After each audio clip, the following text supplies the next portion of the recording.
Willkommen, bienvenue, and welcome back to Opus Magnum with Lyte. Today we've got the Life Sensing Potion. This one is a little bit weird. But, as usual, we'll start off with the let's just get it done. We'll move on to the low area and the low cost, and then move into the cyclage, which I am fairly confident is not optimal. I had an idea when looking at it just before recording this. I don't know exactly how it'll be done, but I do believe it'll be possible to improve this cyclage by a couple of cycles. 2, maybe 3 cycles? Maybe only 1, but certainly better than 31. We'll see that when we get there. We'll start off here with Robo, which is not lowest cost, not lowest area, by far not the lowest cycles. But it got the job done. It's a weird puzzle trying to make this ring with the life and the death and the salt, and we were given fire, so we do what we can with what we're given. And so I end up using 2 arms and build myself a nice ring. And so we build it. We use up quite a bit of area up here, most likely accidentally. And so there are a couple of ways that you can look at it and be like, oh yeah, you can clearly do better than that.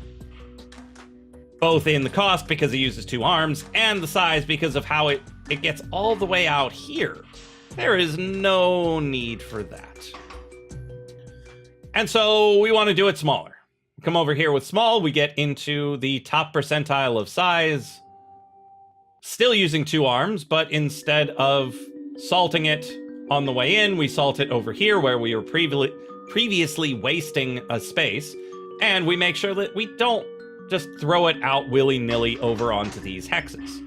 And so we can scroll all the way down to the end of the commands and fast forward. And now you can see for the area, we are using all of this space, wasting 2 hexes and potentially 1 arm.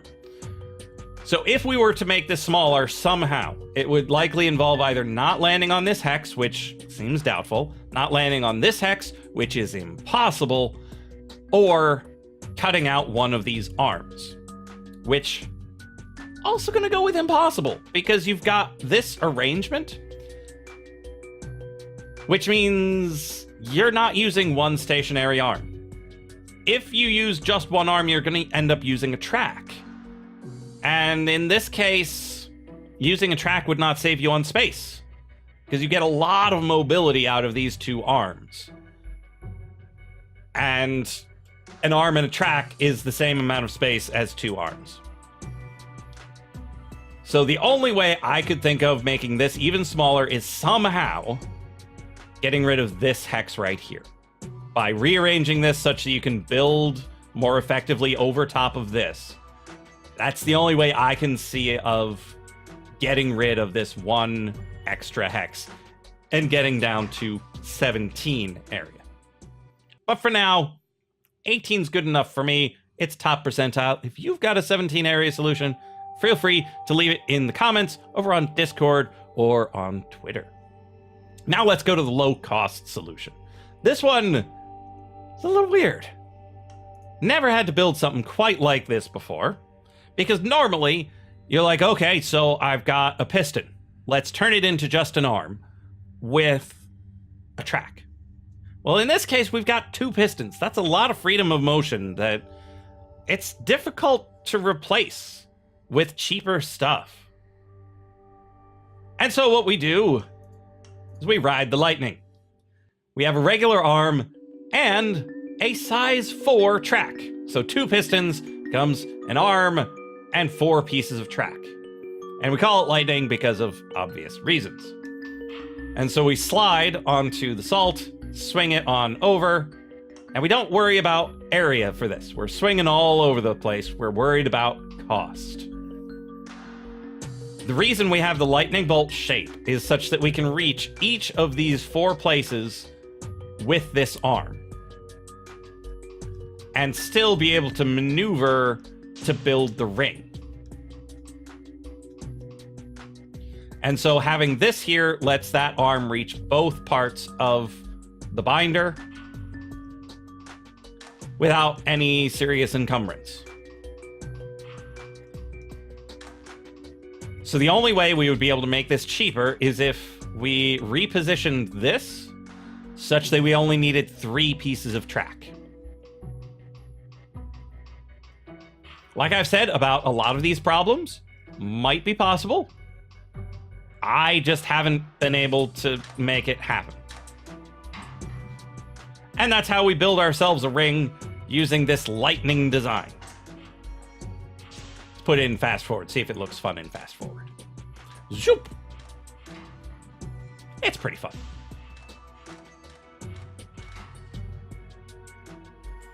So what would need to happen is we would need to have this thing positioned potentially here, but somewhere that we would be able to get to all 4 spaces using just the length 2 arm. Well, the problem immediately occurs, well, where can you reach those 2 spaces, and would you even be able to orient this in the proper way? And if you can do it, kudos to you. But I'm just sitting here trying to reorganize in my brain, like, could we put it here? Well, we could reach that one from there, that one from there, this one from here, and we can't reach this one. Ah! And that's my life when trying to do these puzzles. I'm like, okay, we tried from here. No. Can we do it here? We can reach it from here, and now we can't reach this one. Okay, what about here? We got this one, we got that one, but we don't have this one anymore. Grr. What about here? And you're going to run into the same problem. There's going to be one of the 4 that you just can't quite reach. And so we use the length 4 track. We can reach every place. We can build our wreath. We're good to go. It's not your usual solution, but I like it. It might also be possible to do it with a piston and... let's see. How much does this cost? 80. Well, because this is 20 plus 20. Oh, that's the cost of 1 piston. No. Yeah. 20 and 20, 1 piston. So if you could somehow do this with 1 piston, you'd be good to go. But as it stands, an arm and 4 track, it's the way to go. So next up is speed. The first one I call why, because this is still in the phase where I try to use arms for everything. And so right here, I try to use arms, and it slows it down by quite a bit. But I love what happens right there. Let's see that again in slow motion. So what we do is we've got the 2 sides of salts done. We've got our life and our death, and we drag them in as we are dragging in the sides, such that we simultaneously build the whole thing. Shabam! And it's already being held by number 5 here. So all we have to do is rotate it 1 more into the exit. It's pretty good. The problem is that these are delayed by 1 to synchronize with this part right here, because these black runes take 3 cycles, which is really unfortunate. And so what we have here is 1, 2, 3, 4, 5. A length 5 cycle, which is really annoying and kind of slow. So then we move on to steam engine, where we cut it down to a 4 cycle. But unfortunately, due to potential issues with the various length tracks that we use, we have to use complicated commands down in here and loop the length 4 cycles up top.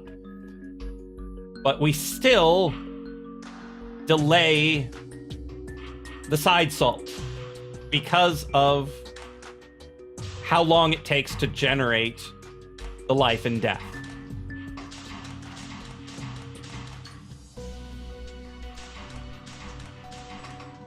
And so you got this over here, grab, move, grab, move. So this is being generated as fast as possible. This is being generated as fast as possible, but it's delayed because of the startup tempo of the life and death. So if we were to try to make this faster, which I do believe can be done, most likely we need to pull these two salts from two different sources. So we have the life and death from two different sources. Then you have two of these salts from two different sources, and then two of the salts from the same source.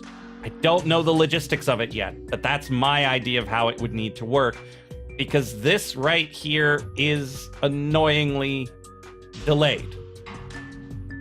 But if you can get the salts to it sooner,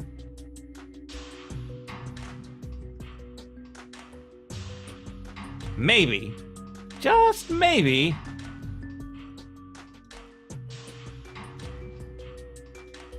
you could get the whole thing just a cycle or two quicker.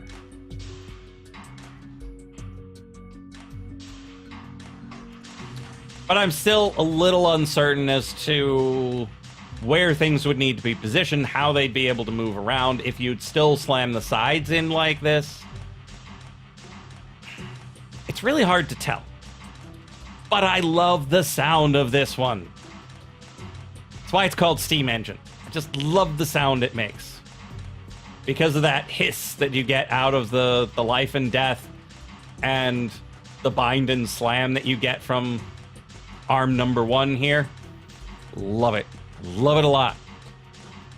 So, like I've said various times, feel free to share your creations on Discord or Twitter or down in the comment section. I do look at them. I do enjoy seeing them. Generally, I don't mind spoilers on things that I have posted. I don't mind seeing a solution that's better than mine, because that's awesome. Yeah,